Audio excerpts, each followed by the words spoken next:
ప్రస్తుతం ఉన్నటువంటి పరిస్థితుల్లో విద్యార్థులకు క్రీడలు ఎంత అవసరం అనేది మనం చాలా చోట్ల కొన్ని సంఘటనలు చూస్తే మనకు అర్థమవుతుంది. ఎందుకంటే చిన్నప్పటి నుంచి 5th నుంచి ఇంటర్మీడియట్ వరకు వాళ్ళు క్లాస్ రూమ్లను బంధించి వాళ్ళని బయటికి వెళ్లకుండా చదివించి వాళ్ళలో ఉన్నటువంటి ఆత్మస్థైర్యాన్ని లేకుండా ఎంతసేపు నాకు మార్కులు వస్తే చాలు, మార్కులు రాకుంటే నేను ఏమైపోవాలి, నాకేమవుతుంది, బయట సొసైటీలో కూడా పేరు తెచ్చుకోవడానికి అంటే నాకు ఇన్ని మార్కులు వచ్చాయని చెప్పుకోలేక బాధపడుతూ వాళ్ళు ఎంతోమంది సూసైడ్ చేసుకున్న సంఘటనలు మనం చూస్తున్నాం. కాబట్టి పిల్లలకు చిన్నప్పటి నుంచి వాళ్ళకు స్పోర్ట్స్ అనేది అంటే అలవాటు చేసినట్లయితే అందులో గెలుపు ఓటములని ఈజీగా తీసుకోవడం జరుగుతుంది. కాబట్టి ప్రతి ఒక్కసారి గెలవలేము, ప్రతిసారి ఓడిపోలేము. కాబట్టి అలాంటి గెలుపు ఓటములు వాళ్ళు జీవితంలో చూసినట్లయితే అలాగే చదువులో కూడా వాళ్ళు ఒక్కోసారి మార్కులు తక్కువ వచ్చినా కూడా నెక్స్ట్ టైం వాళ్ళు మంచిగా ఇంకా స్పోర్టివ్గా తీసుకొని దాన్ని ఇంకా మంచి చదివి వాళ్ళు ఆత్మస్థైర్యాన్ని పెంచుకుంటారు.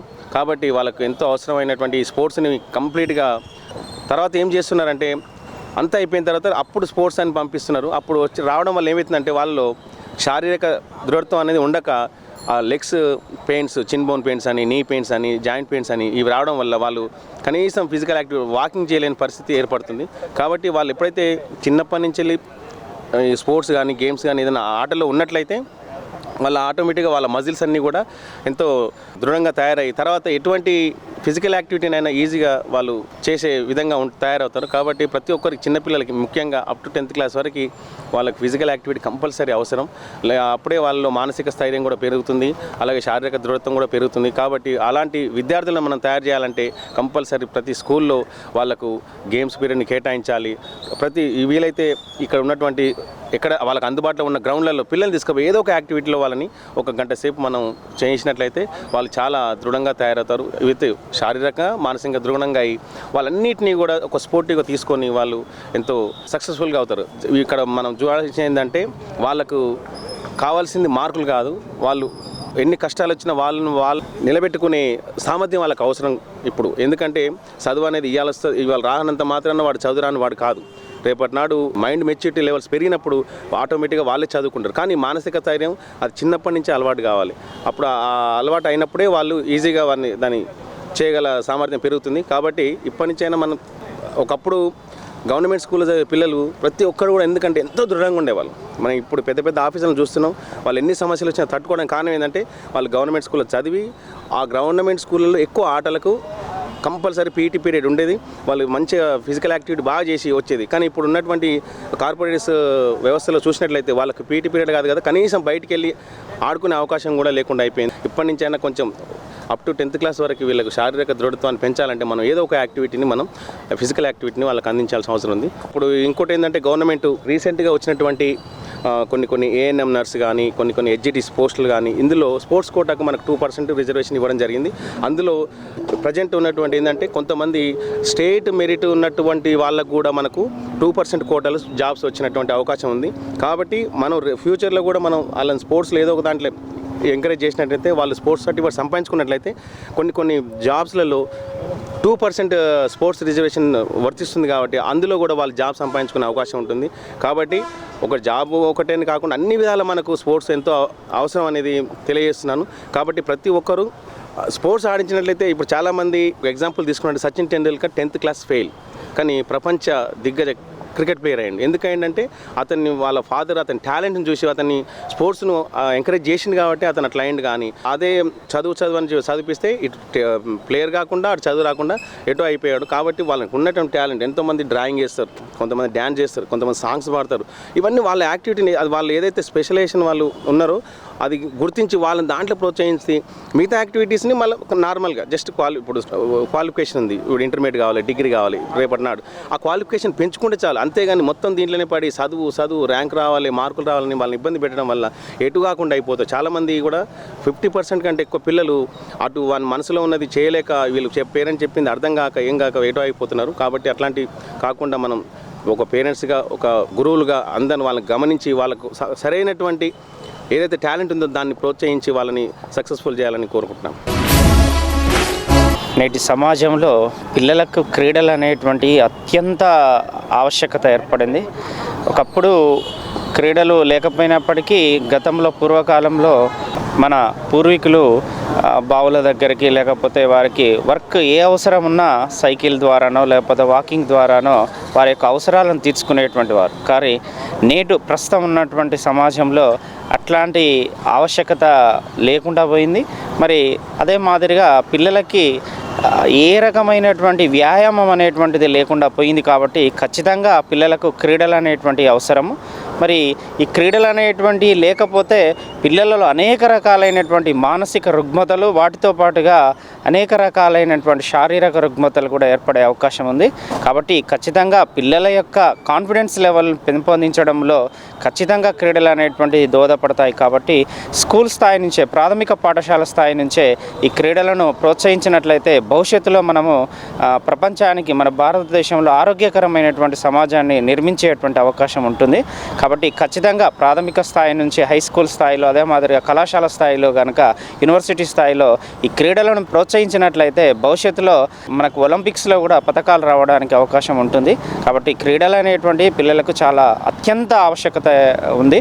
కరోనాకు ముందు, కరోనా తర్వాత తీసుకున్నట్లయితే కూడా ఈ అనేక రకాలైనటువంటి మానసిక రుగ్మతలు, శారీరక రుగ్మతలు వస్తున్నాయి. కాబట్టి ఖచ్చితంగా పిల్లలకు వ్యాయామం అవసరము. అందులో భాగంగా క్రీడలు కూడా అవసరం. ఇండోర్, అవుట్డోర్ విభాగంలో ఏదో ఒక ఈవెంట్ని ఎంపిక చేసుకొని పిల్లలకు ప్రాథమిక స్థాయి నుంచే వారికి ఏదో ఒక క్రీడలలో నైపుణ్యం నేర్పించినట్లయితే ఖచ్చితంగా భవిష్యత్తులో మంచి ఆరోగ్యకరమైనటువంటి సమాజాన్ని నిర్మించడానికి అవకాశం ఉంటుంది.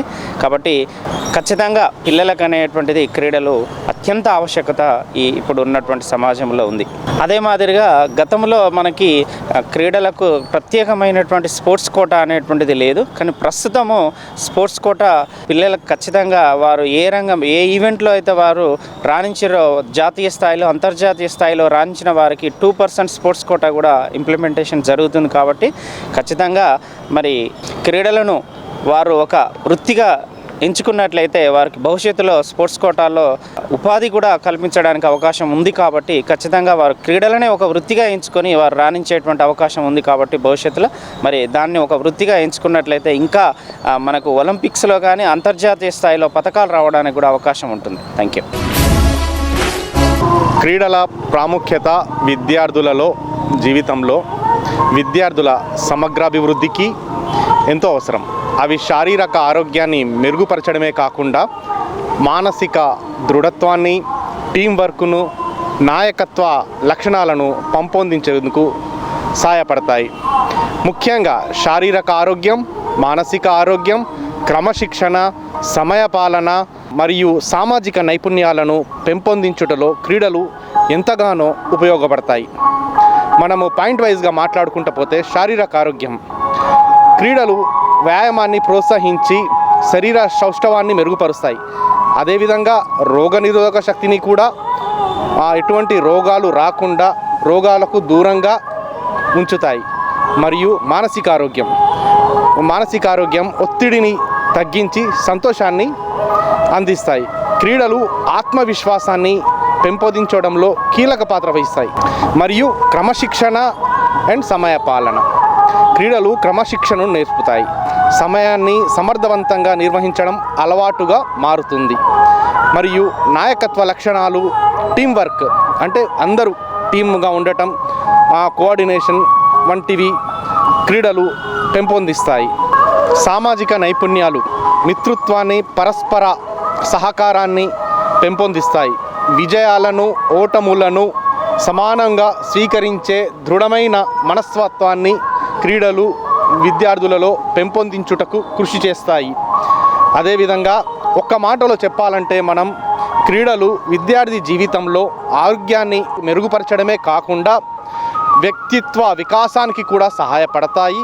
విద్యతో పాటు క్రీడలను ప్రాధాన్యతనిస్తూ విద్యార్థులను ప్రోత్సహించాలి.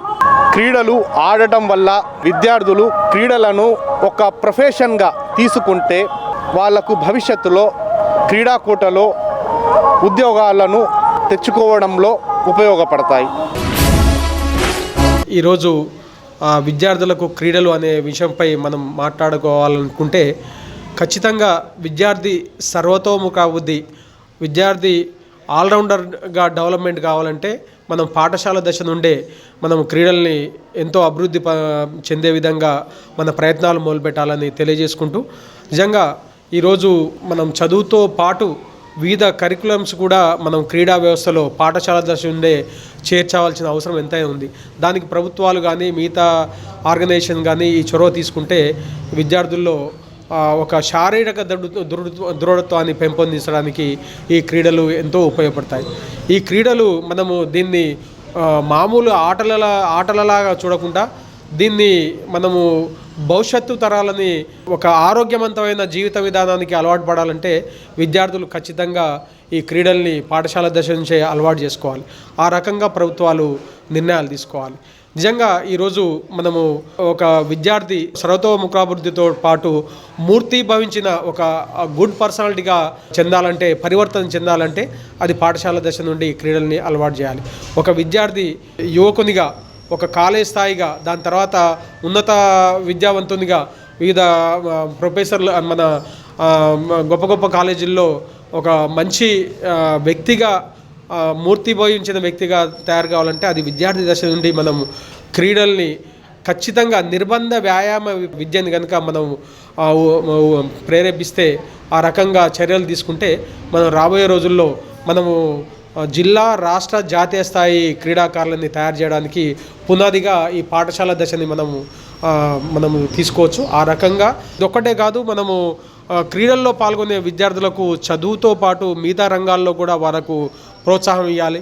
ఆర్థికంగా, అలాగే వివిధ వస్తువుల రూపేణ ఇన్ఫ్రాస్ట్రక్చర్ కూడా డెవలప్మెంట్ చేయడానికి ఒక ప్రభుత్వ వ్యవస్థనే కాకుండా వివిధ స్వచ్ఛంద సంస్థలు, కార్పొరేట్ సంస్థలు, వ్యాపార సంస్థలు అన్నీ కూడా పూనుకుంటేనే విద్యార్థులని మనం క్రీడల వైపు తీసుకొచ్చే అవకాశం ఉందని లోకాన్ని తెలియజేసుకుంటూ, మనందరం కూడా క్రీడా వ్యవస్థ బలోపేతం కావాలంటే ఒక వ్యక్తిగా కాకుండా ఒక వ్యవస్థగా ముందరికి పోవాలి. ఆ రకంగా మనుగడ సాగించాలంటే ఖచ్చితంగా క్రీడాకారులని తయారు చేయాలంటే అందరం సమిష్టిగా పనిచేయాలి. విద్య మనకు ఉపాధి కల్పించవచ్చు, కానీ ఒక స్పోర్ట్స్ దాంట్లో ఉన్న మంచి చెడులు, గెలుపు ఓటములు ఏం చేస్తాయంటే మనిషిని ఉత్తేజపరుస్తాయి. గెలుపుని ఓటమిని కూడా సమానంగా తీసుకెళ్ళి ముందరికి జీవిత విధానంలో ఇవన్నీ సర్వసాధారణం అనే విషయాన్ని కూడా మనకు క్రీడలు నేర్పిస్తాయనే విషయాన్ని తెలియజేసుకుంటున్నాను.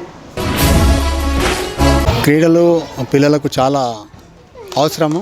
శారీరకంగా మరి మానసికంగా వాళ్ళు ఎదగాలంటే క్రీడలు చాలా వాళ్ళ జీవితంలో పెద్ద మంచి పాత్రను పోషిస్తాయి. అదేవిధంగా క్రీడలు వాళ్ళ జీవితంలో ఈ ఆటలు వాళ్ళకు ఉత్సాహాన్ని కల్పించడం కాకుండా వాళ్ళ జీవితంలో కూడా వాళ్ళకు ఎలా లైఫ్ని ఎలా లీడ్ చేయాలని చెప్పేసి నేర్పిస్తాయి. నాయకత్వ లక్షణాలు కానివ్వండి, ఒక లీడర్ కావాలని చెప్పిన, ఒక దేశానికి ఉపయోగపడాలని చెప్పి ఎట్లా అనుకున్నా కూడా మనం క్రీడలు చాలా ముఖ్యమైనవి. వాళ్ళు మానసికంగా ఎదగాలన్నా కూడా, వాళ్ళు శారీరకంగా ఎదగాలన్నా కూడా క్రీడల్లో అనేక మెలకువలు నేర్చుకుంటారు. మెలకువలతో పాటు వాళ్ళకు గెలుపోటములు, ఈ ఓటములతోటే వాళ్ళకు జీవితంలో అనేక రకాల అటువంటి సమస్యలు ఎదురైనా కూడా వాటిని వాళ్ళు ధైర్యంగా ఎదుర్కోవడానికి ముందుకు వస్తారు. వాళ్ళకు ప్రతి స్కూల్లో ఆ పిల్లలను 4 గ్రూపులుగా చేసి ఆడిపీయడం, వాళ్ళ మధ్యలో ఇంట్రామ్యూరల్ గేమ్స్ లాంటి నిర్వహించడం ద్వారా కూడా వాళ్ళకు చాలా నాయకత్వ లక్షణాలు వాళ్ళలో వచ్చేస్తాయని నేను అభిప్రాయపడుతున్నాను. అదేవిధంగా శారీరకంగానే కాకుండా మానసికంగా, అంటే మెంటల్లీ కూడా వాళ్ళు చాలా ఫ్రెష్ అవుతారు. అంటే బ్లడ్ సర్క్యులేషన్ అనేది పిల్లలు అన్ని అవయవాలకు చేరుకొని అన్ని ఆర్గాన్స్ యాక్టివ్గా తయారై పిల్లలు కాన్సన్ట్రేషన్ కూడా పెరుగుతుంది. అంటే చదువు మీద కూడా కాన్సన్ట్రేషన్ పెరుగుతుంది. క్రీడలు ప్రతి ఒక్కరికి కంపల్సరీ. పిల్లలే కాకుండా పెద్దలు కూడా ఆడాల్సిన అవసరం ఉంది. ప్రతి ఒక్కరు రోజుకు మినిమం ఒక 1 అవర్ మన బాడీని కేటాయించాలి. అంటే శారీరకంగా కేటాయిస్తే ఆ శారీరకమైనటువంటి శ్రమ అనేది మానసికంగా కూడా మనిషికి డెవలప్ చేయడానికి, మనిషి మంచిగా స్థిరపడడానికి, మంచిగా అభివృద్ధి చెందడానికి ఉపయోగపడుతుంది. ఇప్పుడు పిల్లలకి శారీరక, మానసిక అన్నీ కూడా ఎదుగుదలకి ఎంతో అవసరం స్పోర్ట్స్ అనేవి. ప్రతి ఒక్కరు కూడా డైలీ స్కూల్లో జరిగేటువంటి ఆ 40 మినిట్స్ ఫిట్నెస్ గురించి వాళ్ళ పిల్లలు కూడా రోజు ఒక క్లాస్ రూమ్లలో ఒత్తిడికి గురి కాకుండా ఆ యొక్క స్ట్రెస్ నుంచి ఉండాలంటే ఖచ్చితంగా స్పోర్ట్స్ అనేది చాలా అవసరం. పిల్లలు కూడా ఎంతో చురుగ్గా ఉంటారు. ప్రతి ఓవరాల్ డెవలప్మెంట్ కూడా ఈ స్పోర్ట్స్ ద్వారా ఉంటుంది. ప్లస్ ఏంటంటే పిల్లలు వాళ్ళలో ఎక్కువ కూడా మానసికంగా స్ట్రెస్ అనేది జరుగుతుంది. క్రీడల వల్ల ఏంటంటే ఫిజికల్ అండ్ మెంటల్లీ కూడా చాలా స్ట్రాంగ్ అవుతారు. ఉన్నటువంటి ఆటలలో పిల్లలు ఎక్కువగా కబడ్డీ ఆటలు ఇష్టపడుతుంటారు. అదేవిధంగా ఎక్కువ ఆడపిల్లలు కాబట్టి వాళ్ళు స్కిప్పింగ్ అండ్ మిగతా గేమ్స్ కూడా చాలా ఎంజాయ్ చేస్తుంటారు. ప్లస్ వాళ్ళు ఇంట్రెస్ట్గా ఆడుతుంటారు. ఇక్కడ ఉన్నటువంటి టీచర్స్ కూడా పిల్లల్ని చాలా ఎంకరేజ్ చేస్తుంటారు. మేడం కూడా చాలా హెచ్ఎం మేడం కూడా చాలా ఎంకరేజ్ చేస్తుంటారు. అదేవిధంగా ఏంటంటే ఇంకా గ్రౌండ్ ఉంటే బాగుండేది. కొంచెం మేజర్ గేమ్స్ కూడా ఆడుకోవడానికి చాలా వీలు ఉంటుంది. ఏంటంటే ఇప్పుడు పిల్లలు హ్యాండ్బాల్ అడుగుతున్నారు, అది ఒకటి. ఇంకా మేజర్ గేమ్స్ అన్నీ కూడా ఏంటంటే కబడ్డీకి ఒకటే కొంచెం అది ఎక్విప్మెంట్ లేకుండా ఆడే గేమ్ కాబట్టి ఇష్టపడుతారు. కానీ ఎక్కువ ఎక్విప్మెంట్ ఉంది, కాకపోతే గ్రౌండ్ లేక ప్రతి ఒక్కటి స్పోర్ట్స్కి కూడా గవర్నమెంట్ ఏంటంటే ప్రతి అలవెన్స్ కూడా ఇస్తున్నారు. ఏంటంటే గ్రాంట్ కానీ ప్రతిది కూడా ఎంతో ఇంపార్టెంట్ ఇస్తున్నారు స్పోర్ట్స్కి. ఇంకా ఏంటంటే పిల్లలు కూడా వాళ్ళల్లో నైపుణ్యాలని వెలికి తీయడం కోసమే మేము ప్రయత్నిస్తూ ఉంటాము. ప్రతిరోజు కూడా గ్రౌండ్లో వాళ్ళు చాలా సరదాగా ఆడుకుంటూ ఉంటారు. నేటి యువకులకు క్రీడలు అనేవి చాలా ముఖ్యము.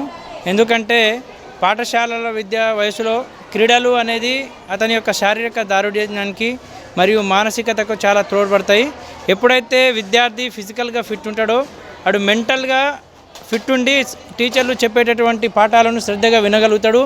ఎప్పుడైతే మెంటల్గా స్ట్రాంగ్ ఉంటాడో ఎమోషనల్గా బ్యాలెన్స్గా ఉంటాడు, సోషల్గా అడ్జస్ట్మెంట్ అవుతాడు. ఎందుకంటే ఈ రోజులలో యువత ప్లస్ విద్యార్థులు ప్రతి ఒక్కరు కూడా సెల్ ఫోన్కి అడిక్ట్ అయ్యి క్రీడల పట్ల ఆసక్తి చూపిస్తడం లేరు. కాబట్టి ప్రభుత్వం కూడా ప్రభుత్వ పాఠశాలల్లో క్రీడలను కంపల్సరీ సబ్జెక్టు చేసి వారికి ఆరోగ్యకరమైనటువంటి విద్యను, తర్వాత హైజీన్ పరిశుభ్రత గురించి, తర్వాత క్రీడలు ఆడడం వల్ల వాళ్ళకు ఏమేమి లాభాలు చేకూరుతాయనేటటువంటి పాఠ్యాంశంగా చేర్చినట్లయితే ఎక్కువ మంది విద్యార్థులు క్రీడల్లో పాల్గొనడానికి అవకాశం ఉంటుంది. ఇవి క్రీడలు ఆడడం వల్ల అతను ఆరోగ్యంగా ఉంటాడు. ఎప్పుడైతే ఫిజికల్గా ఫిట్ ఉంటాడో వాడి యొక్క శరీరము, కండరాలు ఎటువంటి అనారోగ్యానికి గురి కాకుండా ఉండగలుగుతాడు. అతను చిన్న వయసు నుంచే క్రీడల పట్ల ఆసక్తి కనుక చూపించినట్లయితే భవిష్యత్తులో మంచి క్రీడాకారుడుగా పేరు తెచ్చుకొని సమాజంలో మన రాష్ట్రానికి, దేశానికి పేరు ప్రఖ్యాతులు తేవడానికి ఆస్కారం ఉంది. ఇంకొకటి, ఈ క్రీడలు ఆడడం వల్ల డయాబెటీస్, తర్వాత బీపీ, షుగర్ అనేటటువంటివి లేకుండా కూడా మనం ఆరోగ్యాన్ని కాపాడుకోవచ్చును. ఇంకోటి, క్రీడలు ఆడడం వల్ల ప్రత్యేకమైనటువంటి గుర్తింపు ఉంటుంది. ఇక్కడ పాఠశాలలో కానివ్వండి, బయట సమాజంలో కానివ్వండి, మన రాష్ట్ర స్థాయిలో, దేశ స్థాయిలో కూడా మంచి పేరు ప్రఖ్యాతులు రావడానికి ఆస్కారం ఉంది. కాబట్టి ప్రతి విద్యార్థి పాఠశాల స్థాయిలో కంపల్సరీ ఫిజికల్ ఎడ్యుకేషన్ పీరియడ్స్ని, మాకు ఇప్పుడు ప్రజెంట్ 3 ఫిజికల్ ఎడ్యుకేషన్ పీరియడ్సే ఉన్నాయి. వాటిని సాయంత్రం పూట కూడా మాకు ఎక్కువ సమయం కనుక విద్యార్థులకు కేటాయించినట్లయితే విద్యార్థులు మంచి క్రీడాకారులుగా తయారు చేయడానికి ఆస్కారం ఉంది. కాబట్టి నేను చెప్పేది ఏంటంటే ప్రతి పాఠశాలలో ప్రతిరోజు ప్రతి విద్యార్థికి క్రీడా పీరియడ్లు కేటాయించాలని ప్రభుత్వాన్ని కోరుచున్నాం.